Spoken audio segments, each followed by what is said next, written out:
Voilà, alors maintenant je vais vous dire effectivement, Madame Massat a voté avec le groupe socialiste à l'Assemblée nationale, a voté la loi Léonard. C'est une loi sur les habitants de camping, des habitants à l'année en camping. Donc il y aura interdiction de rester plus de 3 mois d'affilée dans un camping.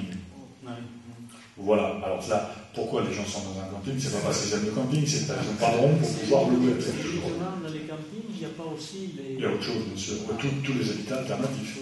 Ils considèrent comme camping les yourtes, les tentes, les mobilhomes, les... Voilà. C'est pour ça qu'on va parler des habitats alternatifs. Voilà. Alors, c'est inadmissible, car si elle est adoptée au Sénat, cette loi signifiera un déplacement forcé tous les 3 mois. Il pose la question comment allons-nous subvenir à nos besoins, avoir une activité, créer des liens sociaux si nous sommes obligés de déménager tous les 3 mois. La loi Léonard propose sans vergogne de défendre le tourisme en expulsant les personnes avec le statut juridique et administratif de gens du voyage. C'est-à-dire toute personne pour qui la résidence principale est mobile, comme le définit la loi de 1969. Certaines ont choisi ou adopté ce mode de vie, d'autres l'ont toujours vécu, d'autres n'ont pas d'autres solutions, tout simplement. Souvent, faute de solutions, les services sociaux nous ont envoyé là, et la CAF nous a accordé des allocations de logement. C'est ce que disent les gens. Voilà. Cette fois, c'est le bouquet, car vivre en camping sera rendu impossible. Alors, où irions-nous poser la question que les gens me posent. Un toit, un lieu de vie, pour moi et ma famille, c'est un droit. Voilà. Alors là, c'est Allen et d'autres qui exigent le retrait. Le retrait de cet article de loi. C'est un peu, il rentre dans le cadre de l'ANOPSI. Vous voyez, l'ANOPSI 2. Voilà. Et donc cette loi vient d'être votée par le groupe UMP et socialiste. Cette loi est une fabrique de bidonvilles, effectivement. Elle permettrait d'interdire aux habitants stables de rester plus de 3 mois dans un camping, si on ne sont pas en mesure de justifier d'un domicile fixe. Seule la mairie pourra décider de déroger à la loi. Ah, voilà. Alors nous, c'est ce qu'on va faire, bien entendu, si jamais c'est le cas. Les élus, ceux qui sont élus, on va passer le message. Elle donne le pouvoir discrétionnaire, c'est ça qui va, discrétionnaire aux maires de chasser les pauvres de leur commune. Ouais. Certaines personnes refusent un logement conventionnel, mais il leur est interdit de vivre leur choix, et le droit impose une uniformisation. Nous demandons au Sénat donc, de rejeter cette proposition de loi qui a été adoptée par la majorité et une grande partie de l'opposition. Une grande partie de l'opposition, c'est-à-dire les socialistes. Abstention des Verts. Abstention des Verts, ils n'ont pas voté contre les Verts. Vote positif des socialistes et vote contre, bien sûr, du groupe qu'on va appeler maintenant Front de Gauche. Alors l'idée, c'était ce soir de parler un petit peu de la thématique de la 6e République, avec des points comme la convocation d'une assemblée constituante pour savoir ce que sera cette 6e République. La première chose, c'est l'abrogation de la réforme territoriale de 2010, la proportionnelle à toutes les élections. Il y avait aussi une création d'un Conseil national des médias, et surtout aussi l'élaboration d'un statut du bénévole et de l'élu. Parce que le bénévole n'a pas de statut, et l'élu encore moins. Parce que le bénévole n'a pas de statut, donc il faudrait qu'il soit protégé. L'élu, lui, il faudrait qu'il ait des devoirs un peu plus importants que celui qui s'octroie en ce moment. Voilà. Ensuite, on a pour terminer cette constitution de la 5e, une charte de l'environnement.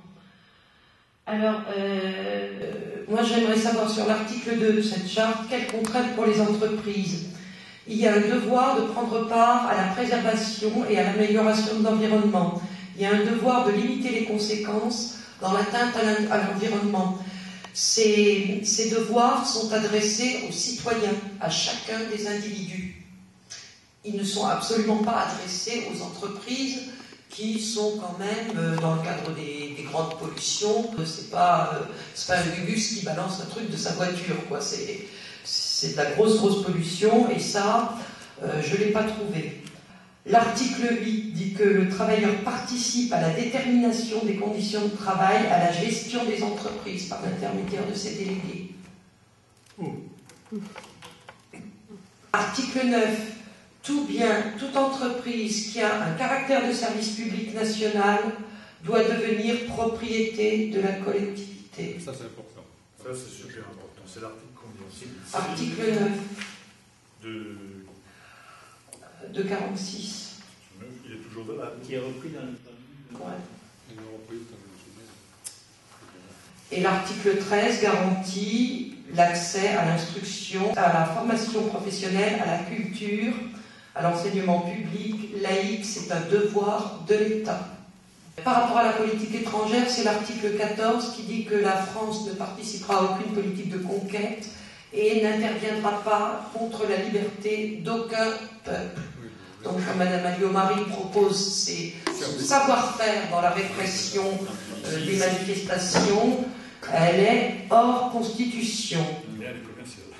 Les référendums, si ce n'est pas le président de la République qui le propose, il faut 1/5 du Parlement plus 1/10 des électeurs pour pouvoir lancer un référendum. C'est énorme.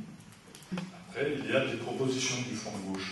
Mais par rapport à tout ça, après, on peut reprendre les articles un par un.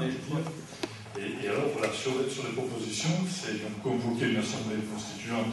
Mais cette assemblée constituante, elle est là pour dire... La base, un petit peu, c'est d'avoir une proposition de pouvoir parlementaire, quand même, plus parlementaire que présidentielle. D'ailleurs, la proposition là, du Front de gauche, c'est de dire que Mélenchon, s'il est élu, la première chose qu'il fera, c'est rendre le pouvoir au peuple. Par exemple, l'idée du Front de gauche, c'est de dire quand même aussi que le droit de vote, c'est hors CE.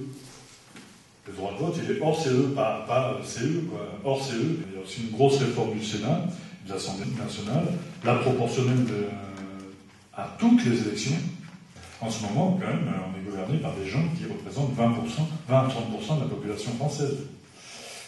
Voilà. L'indépendance de la justice, tu en as parlé. L'indépendance des médias. La création, oui, sur l'éducation nationale, d'un ministère de l'éducation populaire et des libertés associatives. La démocratie participative inscrite dans la Constitution. L'autonomie des collectivités territoriales. La première des choses, c'est s'affranchir des traités. Pour pouvoir, tout ce qu'on va pouvoir faire derrière une constituante ne pourra pas se faire si, dans les premières décisions, on ne s'affranchit pas des traités. Création des fonds de développement sociaux, écologiques et solidaires, européens notamment. Refonte des statuts et missions de la BCE, au niveau sortir effectivement de la concurrence libre non forcée. L'abrogation des lois liberticides, l'ADOPSI, donc ça il faut. Régularisation des sans-papiers, déjà la première des choses. La RGPP, l'abrogation. Refus du financement public des établissements religieux, quels qu'ils soient. Création sur le ministère des droits des femmes et de l'égalité professionnelle, ça c'est très important. Loi pour l'égalité, donc contre toute discrimination, effectivement, l'adoption des mariages homosexuels sur les handicapés, remettre en place effectivement la haute autorité. À mon avis, il faudrait qu'on donne quelques explications par rapport à ces expressions-là. Moi, partenaires sociaux, des syndicats et les patrons. Ça a été partenaires. Bon, alors pendant un temps, c'était l'association Capital Travail. C'était Chaban-Delmas, je crois qu'il avait avancé ça. Bon. Mais finalement, on camoufle tout ça. On est partenaires. N'est-ce pas? On est dans la même boîte, en fait. On travaille pour que la boîte prospère.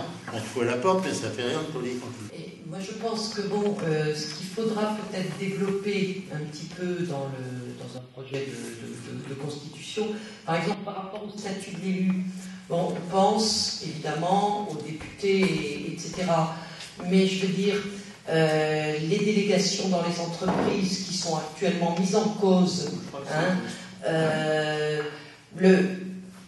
les parents d'élèves délégués dans les établissements scolaires. Tout ce qui peut permettre la représentation doit être quand même inscrit dans la loi de manière à ce qu'il n'y ait pas de difficulté pour les gens à s'impliquer dans ces instances. C'est une grosse affaire, mais enfin on y arrivera quand même.